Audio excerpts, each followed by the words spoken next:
Will Southern Miss finish with the Sun Belt's top class? It's Locked On Sun Belt. You are Locked On Sun Belt, your daily podcast on the Sun Belt Conference, part of the Locked On Podcast Network, your team every day.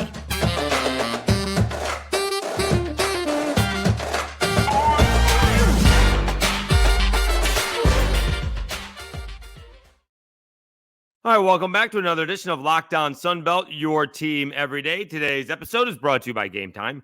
Download the Gametime app, create an account, and use code LOCKEDON for $20 off your first purchase. All right, we'll get to the basketball in a little bit. Big Troy Marshall showdown, and then App State and JMU hit the road. Can they be as dominating on the road as they are at home?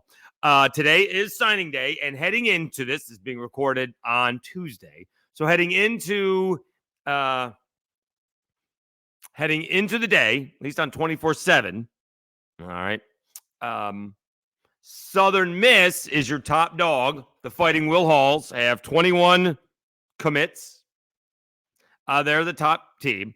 They've been kind of flipping back and forth, although, throughout the end of last year and maybe some of this year, between them and Arkansas State. Arkansas State's got 24 commits.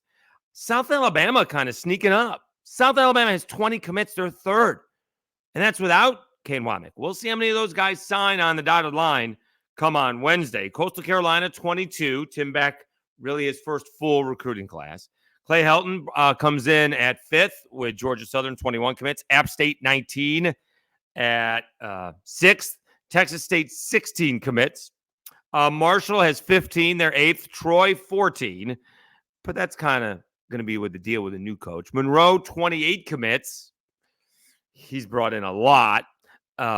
James Madison, 18 commits. Old Dominion, 18. Georgia State, 12. I'm going to tell you, I'm a little bit concerned with the Cajuns down to 15. They're 14th in the conference. Impressed with the Fighting Will Halls at number 1 with 21. But boy, the Raging Cajuns, only 15 high school commits for a guy, Mike Desmo, who says he likes the high school commits and wants to develop players. Something's not right. Something, as my people would say, ain't kosher.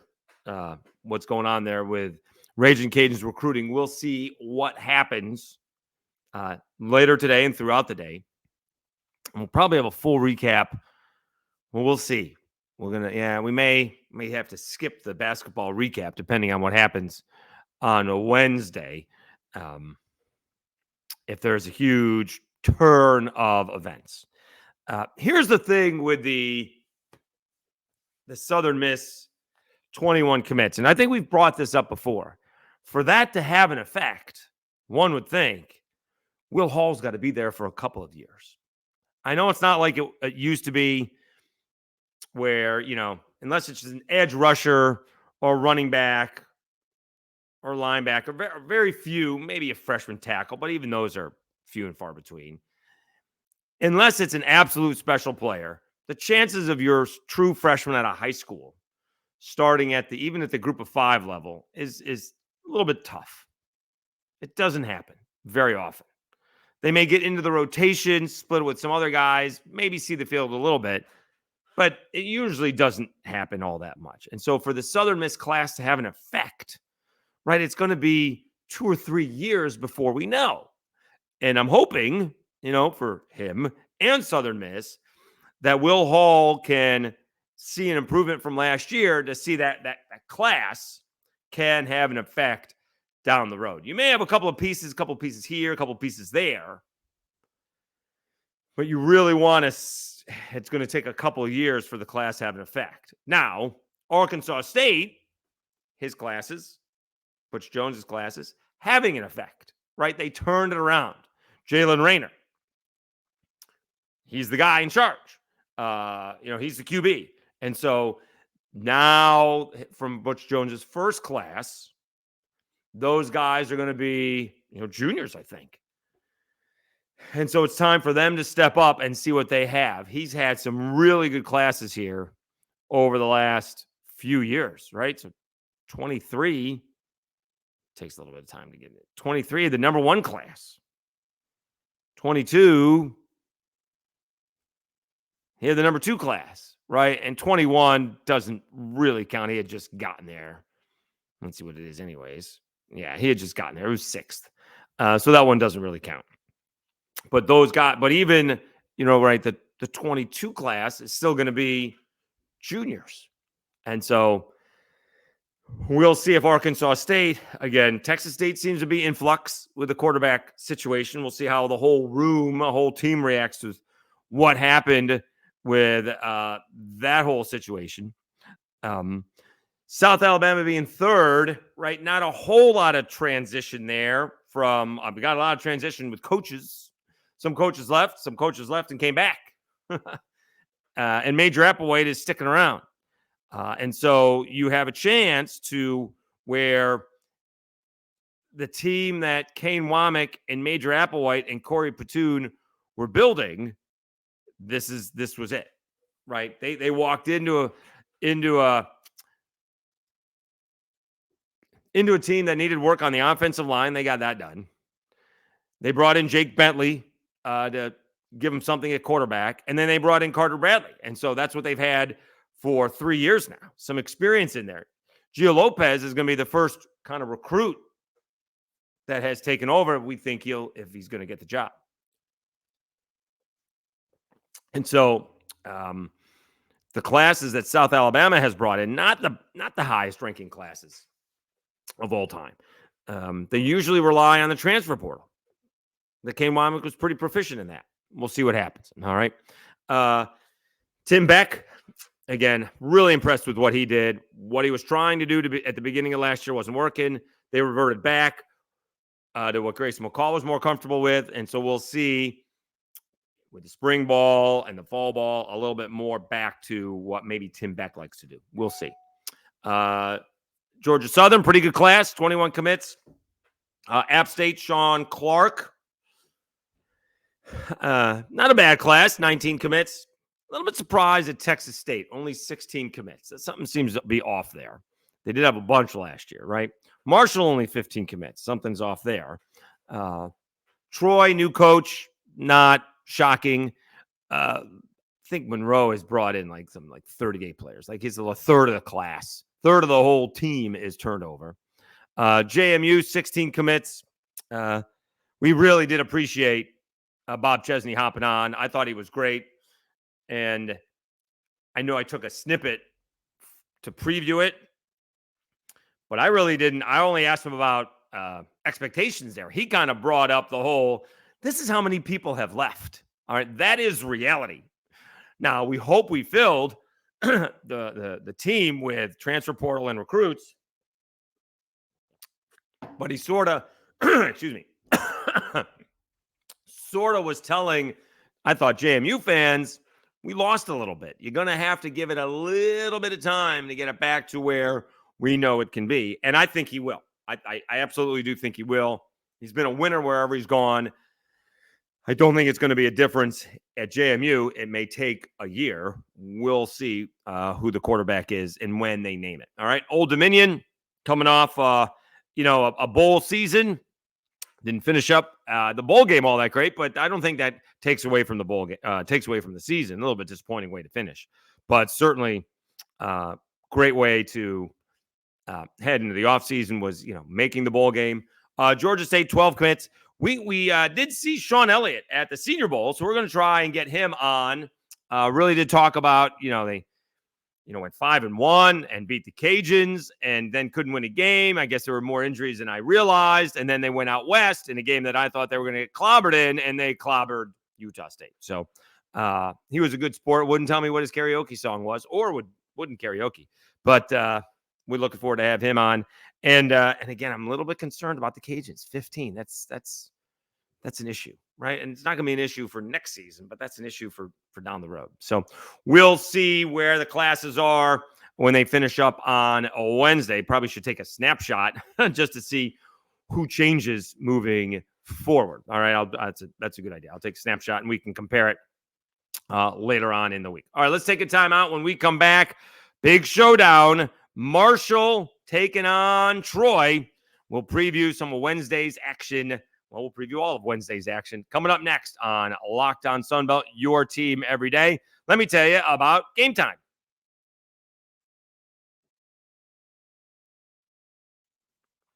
Gametime is the fast and easy way to buy tickets for all the sports, music, comedy, and theater events near you.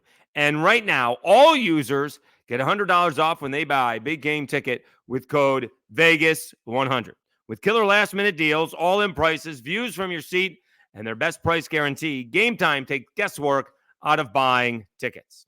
See the view from your seat before you buy, so you know exactly what to expect when you arrive. All-in prices show your total up front, so you know you're getting a great deal before you check out. Buy tickets in seconds with just 2 taps. Take the guesswork out of buying tickets with Gametime. Right now, all Gametime users get $100 off a big game ticket, with code Vegas100. Terms apply. Just download the Gametime app and use code VEGAS100 for $100 off a big game ticket. Or if you're not going to the game, use code LOCKEDON for $20 off your first purchase. Download Gametime today. Last-minute tickets, lowest price, guaranteed.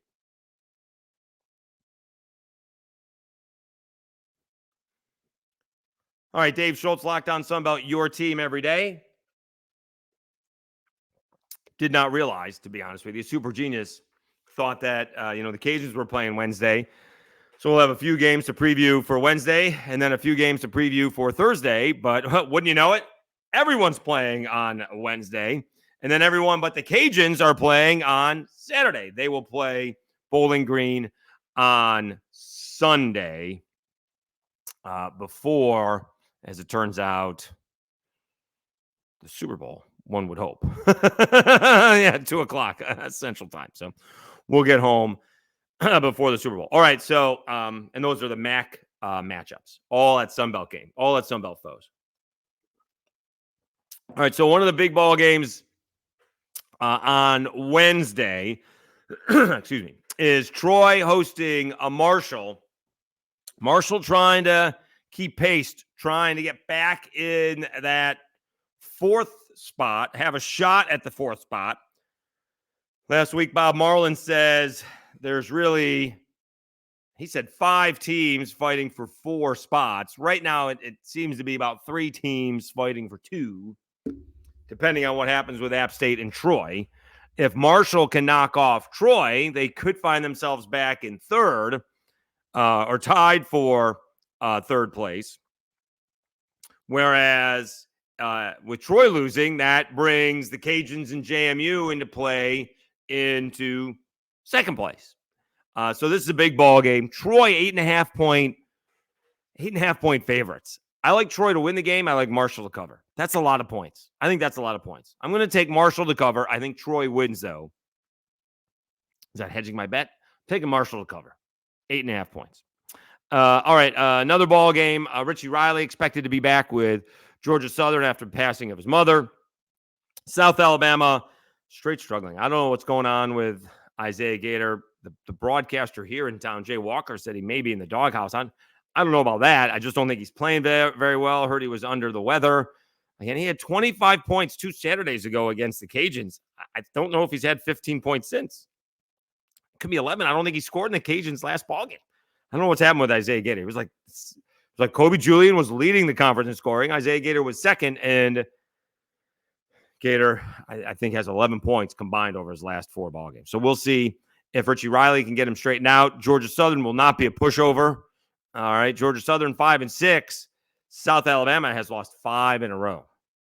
This is a tough one to bet. 4.5. I'll take South Alabama to bounce back. Little inspiration with Richie returning, but that's a tough ball game. That would be one of those where, you know what? I don't need to bet every game.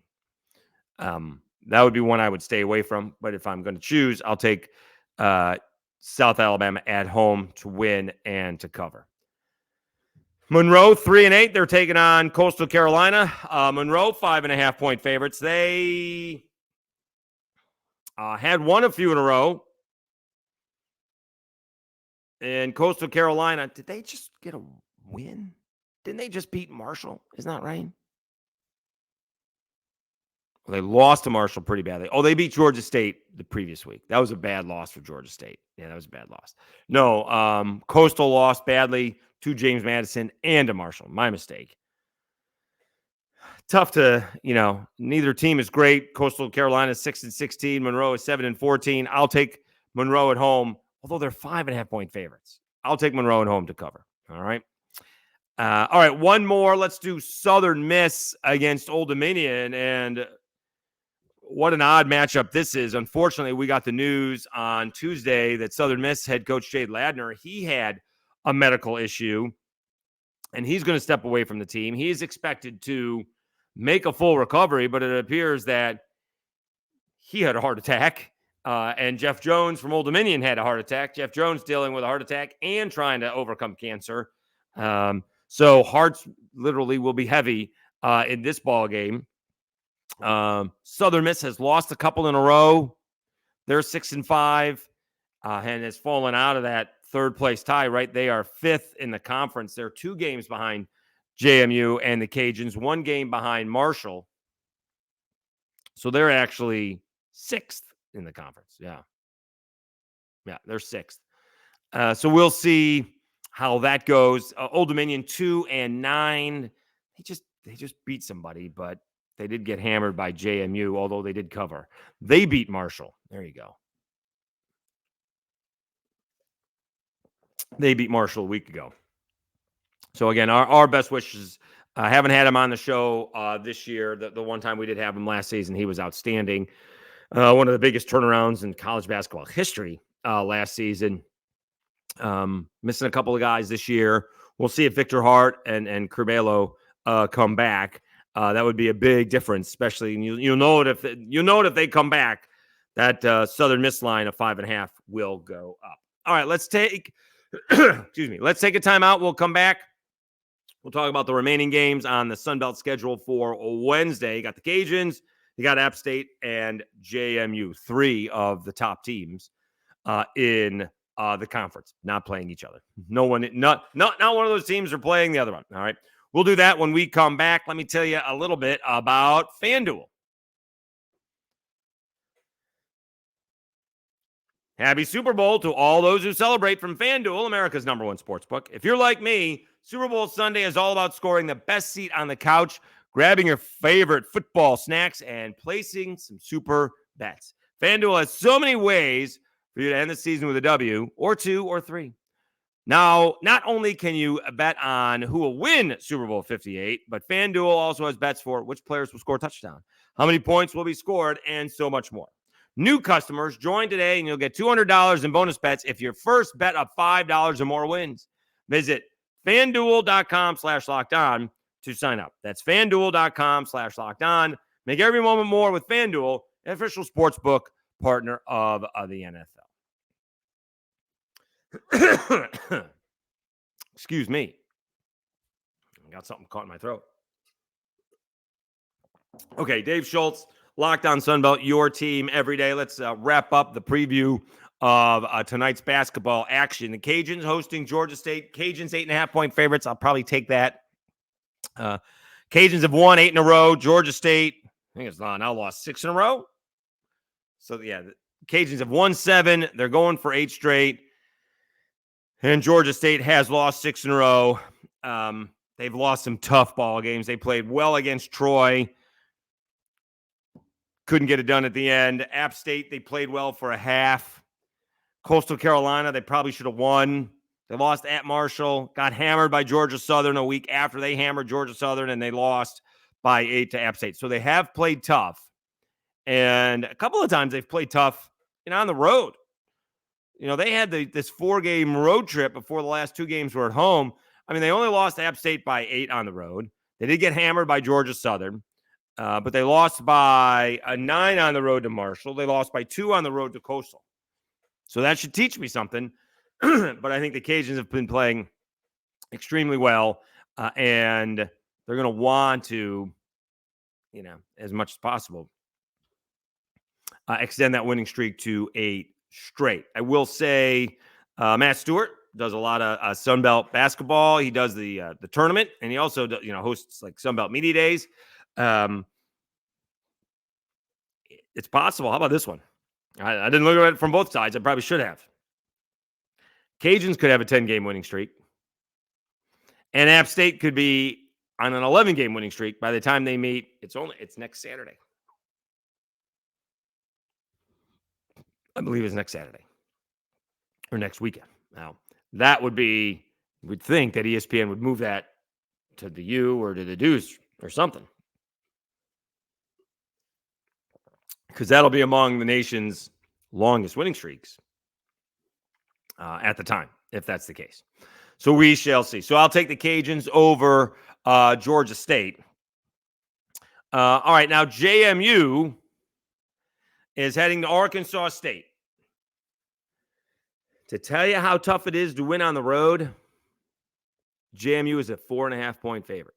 JMU has 20 wins overall. They are 8-3 in the Sun Belt. 2 of those 3 losses are to the best team in the Sun Belt, App State. Arkansas State is 10-13 overall, but 6-5 in the Sun Belt. Certainly respectable, certainly more respectable than their 4-8 pre-conference record. But because they're on the road, and because Arkansas State, as I mentioned, is no pushover, JMU is only a 4.5-point favorite. If that was a little bit larger, it'd be nice to take Arkansas State. It's not the worst of all bets to not only take the line, but to bet the money line in Arkansas State. This will be interesting. This will be interesting. There, Brian Hodgson's trying to say he's got tickets.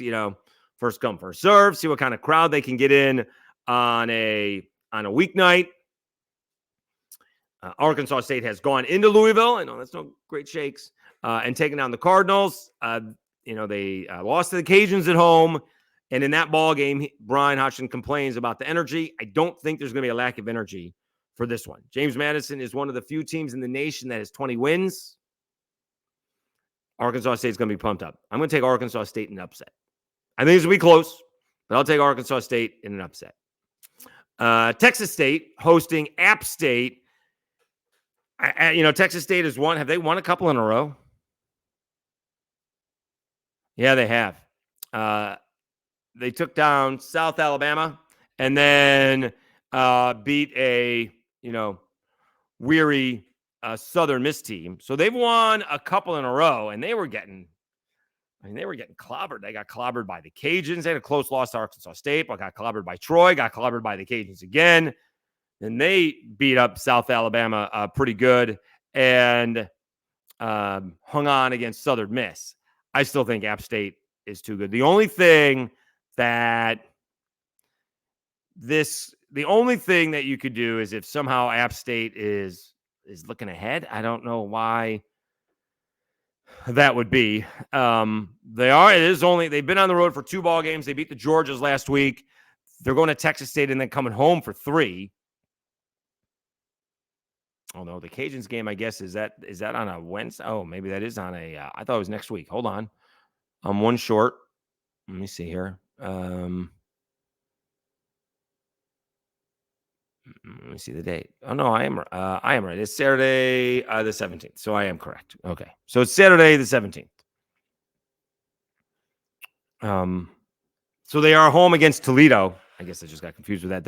They're at Texas State, and then they host Toledo on Saturday. Then they host Marshall, and then they host the Cajuns. And that should be a really big ball game. I don't know why App State would be looking ahead. I would take App State, although I would take App State. I'll take App State.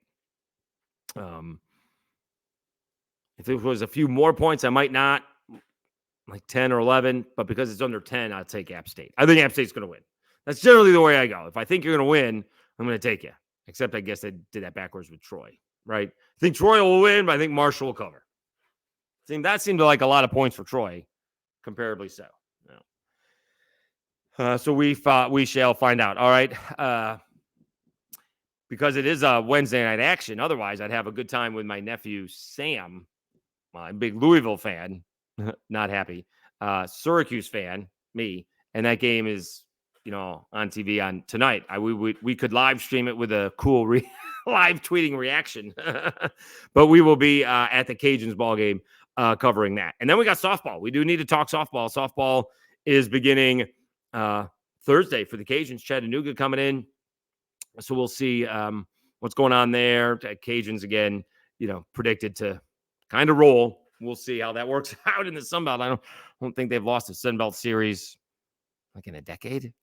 It's been a minute since the Cajuns have lost a Sun Belt series. And the out of conference schedule is tough. I don't know too much about Chattanooga, but the rest of it is tough. Like, they're going to Oklahoma. They're choosing to go to Oklahoma to play the Sooners. Good luck. All right. And then, of course, baseball starts the following week. So we'll be all over both of those here. Certainly locally, and we'll try to keep up with it around the conference. All right. Thank you so much for tuning in. We'll keep up with signing day on Wednesday. We'll see if we'll recap that, and then try to recap basketball as well.